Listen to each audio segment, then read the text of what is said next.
Hello guys, hello people and welcome. My name is DJ Sparks. Tiripana baba batira nyaya dzakasiyana dzinenge dzichiitika mativi mana ose enyika yeZimbabwe. Nyaya ndinoyo panapa inyaya yandaona kwa Prophet Freddy kune mufesi akaenda akanopiwa mhiko dzaakapiwa, but mhiko dzaakapiwa idzi dzinova idzo mhiko dzekuti anofana kugara akapfeka pendi rechikadzi, uye zvakawanda zvikuitika mukati meupenyu hwake. Sandire video racho ndiri player panapa mobva mariona, asi before sanda player video ndinofunga murikuona kumashure kwangu kune nyaya yakanaka zvisingaiti. Kune timu yangu ine mota dzoshandisa ma-injectors.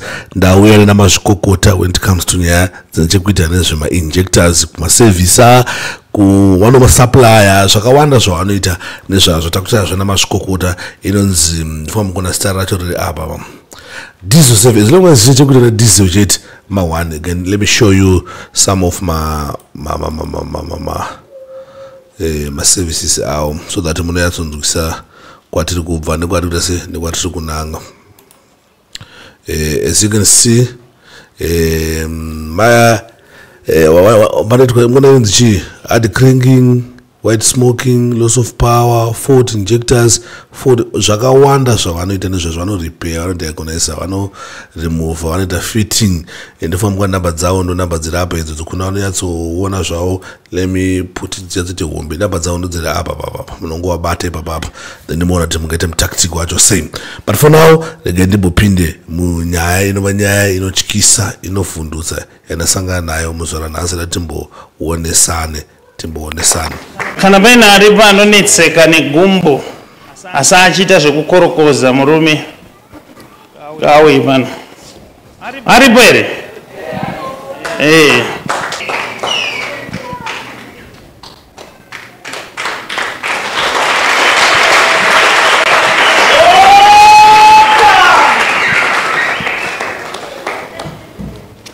Vakadi baba?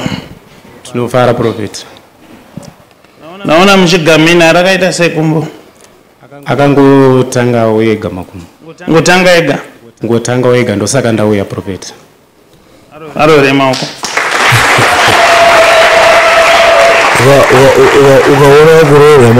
Ukaona kurora maoko kwa Prophet Freddy, something is wrong. Atouya ndakutotaura naye kudhara. Pamwe dzokereka andikuona ndakutaura nemumwe here.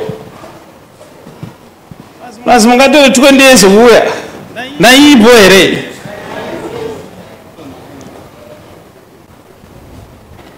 Apa patouya munhukadzi ndichiti murume, topaona kuti vamwe vakadzi varume chokwadi.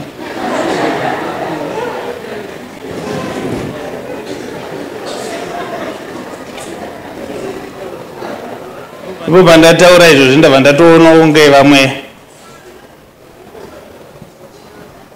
varume vakadzi chokwadi. Bamini Prophet, hamugone kundiudza kuti gumbo rakangotanga kunoku munotaura chokwadi kuti mubatsirike, nekuti mukasataura chokwadi chinondinetsa munhu akaenda kunona chiremba anonodonongudza kese. Pane pandodzvova, pane pandonzwa musoro unotemera apa, asi kunoku vanhu vanoda kusabuda pachena. Baba, kurwara kwamuri kuita uku imimi neni tiri kuzviziva kuti makaita zvekuedza kuti kukorokoza kwenyu kwamunoita muite mari ndo kwakakonzeresa kurwara. Mune n'anga yamakaendera imi muchida kuti muite mari mumakomba. N'anga iyi ndokubva yanokuudzai zvekuita, but imi ndokubva mazvityora. Mukuwo wekutanga wamakatyora, n'anga yakakuti munofanira kugara makapfeka pendi remunhukadzi. Ndikunyepa ichokwadi zvakaitika nokusaziva Prophet.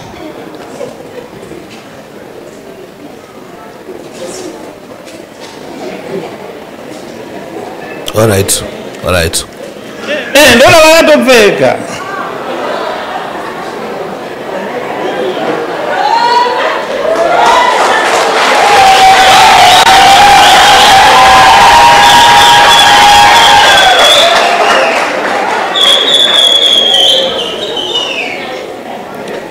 Munoona magadzirwo akaita akanzi panoda pendi remunhukadzi rozononzwai nokuti vakadzi ndo vanoteerwa vozodai sakudai kune kuchidai ndokuitira kunoita mari uyu ndokubva apiwa muko kunzi asi pendi iri harifaniri kuonekwa kana kubatwa ndokuchiita misteki paakapinda mugomba kunokotama kotama kuda iro rikaonekwa.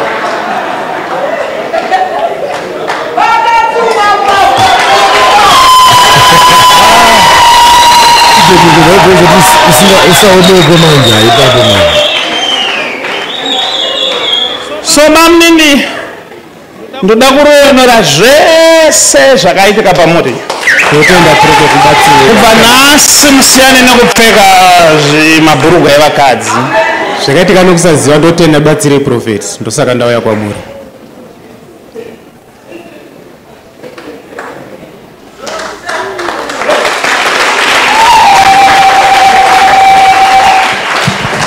chisimudza maoko ndokunamatire. Kurwara kwese kwauri kuita kuri kukonzereswa neizvozvo but you recover. Ndoda kuti unamate mashure mangu iti Mwari ndoda kupora nhasi ndiite mari chaiyo inobva kwamuri zvemishonga handichada ndazviramba nezita raJesu. Amen.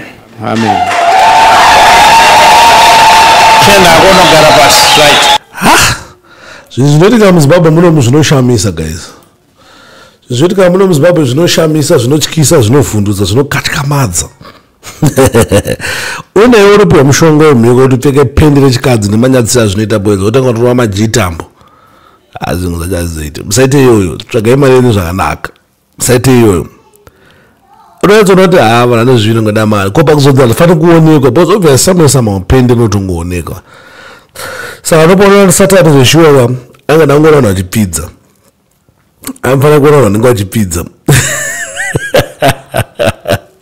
Saka ndangona vanhu vachipidza. Saka guys ndonyanga ndinayo but sandapedza zvangu sandaenda zvangu ndofamba muri kuona flyer kumashure inonzi common rail diesel services. Guys, windai munobata namazvikokota panyaurwa yenyaya yekugadzisa mainjectors kumasevhisa kumaita sese zvakawanda zvawanda nezvazvo zvisinganisi pafly up pane zvakawanda zvirikwa nepaborodhai kunoisa vanoita marepairs vanoita fitting zvakawanda zvona munongo wabata panhamba dzichiita dziri kubuda apo idzo. Let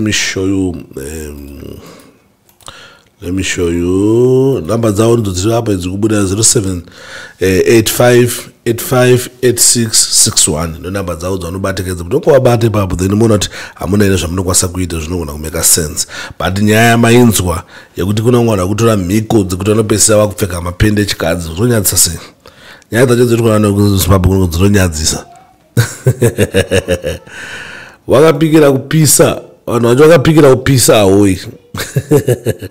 Zimbabwe vanoremera mastreets. So guys, don't forget to follow us on Facebook page yakanzi DJ Sparks ZW, and I'm very happy because page roro ranga risina following yakawanda but right now tamu 170. Saka ura manjikutene nekuramba mchingofollowa kuna asina kufollowa please don't forget to follow ku YouTube kwedu ikukura futhi now tipa 220,000 subscribers, 222 if I'm not mistaken, 222 mukuramba mchingo subscribe kuna asina subscribe musagari musina subscribe. But before msamba follow DJ Sparks, please follow Jesus Christ. Saishe na mponese upenyo wako.